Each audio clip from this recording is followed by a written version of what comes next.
Zero Malabar സഭയുടെ പുതിയ സ്ഥിരം സിനഡ് അംഗങ്ങളെ തെരഞ്ഞെടുത്തു.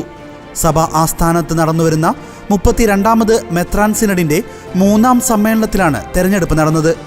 പാലാ രൂപത അധ്യക്ഷൻ മാർ ജോസഫ് കലറങ്ങാട്ട്, തൃശൂർ അതിരൂപത അധ്യക്ഷൻ മാർ ആൻഡ്രൂസ് താഴത്ത്, തലശ്ശേരി അതിരൂപത അധ്യക്ഷൻ മാർ ജോസഫ് പാംബ്ലാനി, കോട്ടയം അതിരൂപത അധ്യക്ഷൻ മാർ മാത്യു മൂലക്കാട്ട് എന്നിവരാണ് പെർമനന്റ് സിനഡ് അംഗങ്ങളായി തെരഞ്ഞെടുക്കപ്പെട്ടിരിക്കുന്നത്.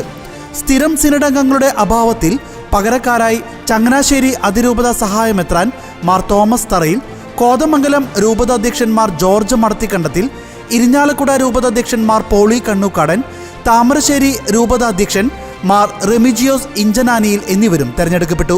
സാധാരണ ഭരണകാര്യങ്ങളിലും അടിയന്തര സാഹചര്യങ്ങളിലും മേജർ ആർച്ച് ബിഷപ്പിനെ സഹായിക്കുന്ന സമിതിയാണ് സ്ഥിരം സിനഡ്.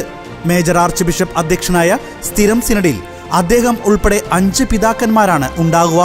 5 വർഷത്തേക്കാണ് ഈ സമിതിയുടെ കാലാവധി.